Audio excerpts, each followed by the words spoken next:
السلام العائله، كي دايرين؟ بخير، لاباس عليكم؟ نتمنى هذا الفيديو يلقاكم في تمام الصحه والعافيه يا رب العالمين. اليوم ان شاء الله باذن الله فيديو جديد ونهار جديد. مرحبا بكم والف مرحبا.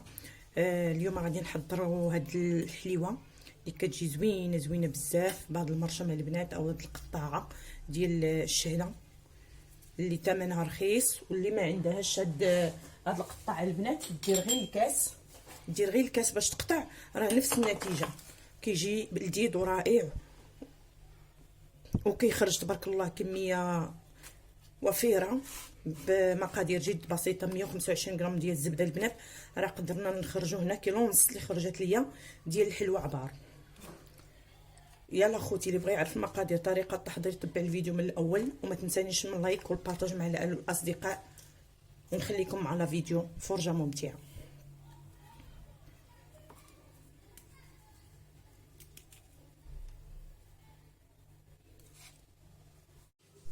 بسم الله على بركة الله، اللهم صل وسلم وبارك على سيدنا محمد وعلى اله وصحبه اجمعين. نحتاج القبصه من الملح ان شاء الله باذن الله، وغادي نحتاج كذلك ساشي من سكر منسم بالفانيليا. ممكن استغناء على سكر منسم بالفانيليا لاننا غادي نديرو الكاوكاو، ولكن الا زدنا البنات هاد السكر المنسم بالفانيليا صراحه الله كيجي غزال، كيزيد يعزز لنا واحد المذاق رائع مع الكاوكاو. غادي نضيف كاس ديال العنبه ديال السكر سنيده، غير انا بغيتها تكون مقرمشه ليا، ممكن ديروا سكر كلاص. وغادي نضيف 125 غرام ديال الزبده، وغادي نخلط مزيان هاد الزبده وهاد السكر مزيان والملح. صافي هنا غادي نضيف كاس عامر ديال زيت العنبه. بالنسبه لكم الاخواتي، الا مشيتو استعملتوا الزبده ديال العبار او ديال البواطه، غادي ديروا 4 كاس ديال الزيت، ما ديروش كاس ديال الزيت عامر. انا هنا استعملت المارغرين.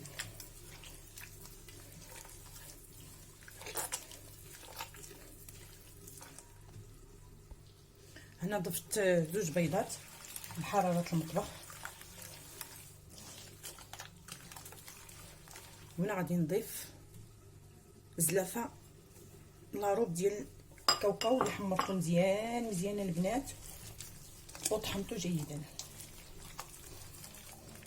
انا باقي فيه طريفات، ماشي طحنته طحنته زعما جيدا نيلته، لا راه باقي فيه الطريفات.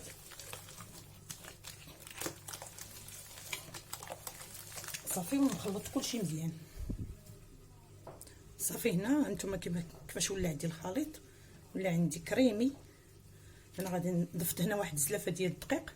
بالنسبه للدقيق البنات راه ما نقدرش نعطيكم الكميه بالضبط، لان كل اخت الدقيق اللي كتستعمل، المهم الدقيق على حساب الخليط.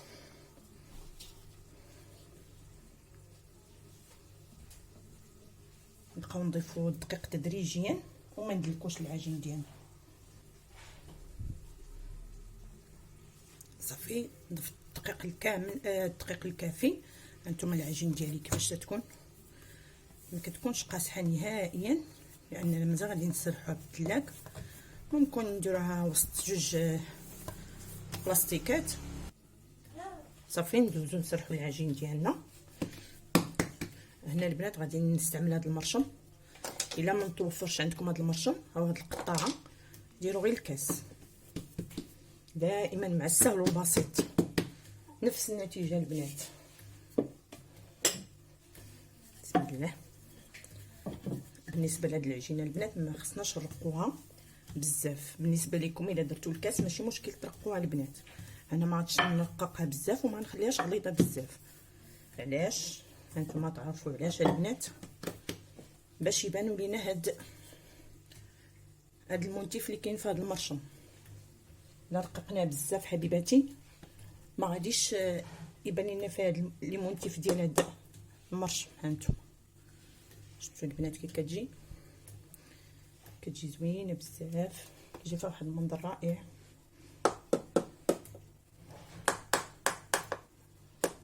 وديما نديرو المرشم ديالنا في الدقيق، ديما القطعه ديالنا نديروها في الدقيق باش ما نطيحو في هذا المشكل انها تلصق لينا. هانتوما كيجي فيها واحد المنظر زوين.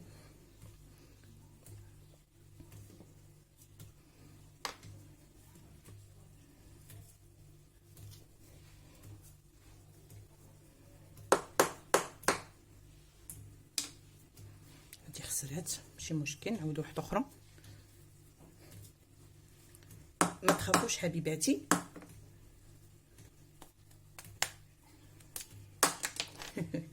طارت كاع. هانتوما غير بشويه راه كيتحيدوا. غير بالنسبه لي انا ما باش نكثر فيها الدقيق بزاف. هنا لصق لي البنات شويه، انا غادي نقلب نفس القطعه وغادي نقلبها من هذه الجهه. ها هي البنات الزواقه الاخرى كيفاش تجي، حتى هي كتجي زوينه بزاف. هانتوما اخوتي كي كتجي هاد الجهه الاخرى ما كتلصقش بزاف. هانتوما شفتوا كيفاش كتجي رائعه بزاف، كيجي المنظر ديالها جميل.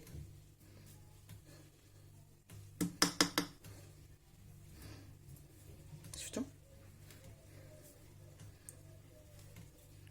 نكمل العجينه كامله ونرجع معكم ان شاء الله باذن الله. هانتوما بعد ما ساليت العجين ديالي كامله تبارك الله راه عطات 2 طاوات ونص فادي.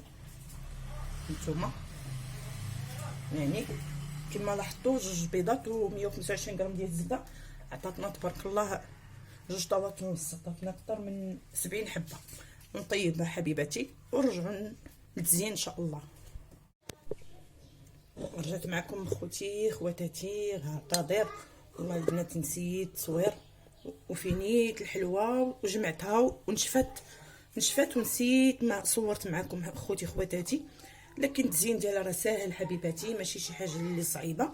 هانتوما خوتي شديت الشكلاط الابيض ذوبته بشويه ديال الزيت، تقريبا 5 غرام ديال الشكلاط الابيض، درتها في كاسرول ودرتها في حمام مريم، وزدت واحد 3 المعالق ديال زيت المائده صافي، وخليتها تذابت وخليتها حتى نخفضت درجه الحراره ديالها شويه، ما غطستش فيها وهي سخونه صافي خوتي. ومن بعد ما انخفضت درجه الحراره وطابت لينا بطبيعه الحال، اول حاجه طابت لينا الحلوه ديالنا وقست حتى بردت على خاطرها، يعني ما خليتها حتى بردات تماما، عاد ذوبت الشكلاط كما قلت لكم صافي. وبقيت كنغطس ملي كان سميتو كنغطس غير النص ديالها او الربع، ما كاملش النص باش يبقى لينا باين لينا هاد الليمونتيف ديال هاد القطاعه البنات صافي.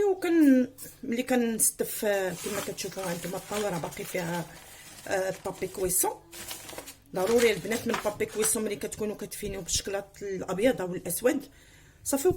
قبل ما كينشف لينا كندير دوك 10 البياسات ولا 5 ولا المهم على حساب الشكلاط لي على حساب الجو. الا كان الجو بارد راه كنزربوا على 3 ولا 4، كان الجو سخون بحال اليوم الحراره كندير 10 حتى 15، وكنزين بشويه ديال هاد العقيقات في هاد اللون البنات. ممكن ديروا الورد البلدي، ممكن ديروا الورق الذهبي، ممكن ديروا اي حاجه اللي طيح لينا على بال اننا نزوقوا بها. وهانتوما الشكل النهائي ديالو حبيباتي كيفاش كيجي.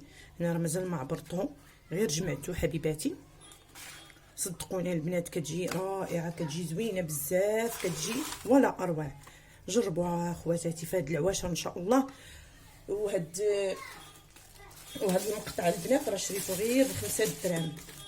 هذا البنات شريته ب5 دراهم، فيه جوج بلايص مناش تقطعوا. هانتوما البنات راه هنا كاين هاد الشكل، في نفس الوقت راه كاين واحد الشكل الثاني. هانتوما وانتوما كيبقى لكم الاختيار، تيبقى لكم اخوتي خواتاتي الاختيار باش غادي تقطعوا هاد العجين ديالكم، يا اما بهاد البلاصه على شكل شهده او هاد البلاصه اللي فيها هاد الزواقه كيجي رائع هكا وكيجي زوين، يعني شي حاجه بريستيج. ودرنا فيها الكاوكاو في الوسط، جات لذيذه بزاف. يلا خوتي اللي باقي كيشوف لا فيديو حتى لهاد المرحله ما تنسونيش من لايك والبارطاج مع الاهل والاصدقاء. الله يجازيكم بخير، واستودعكم الله الذي لا تضيع ودائعه. الى فيديو جديد ان شاء الرحمن.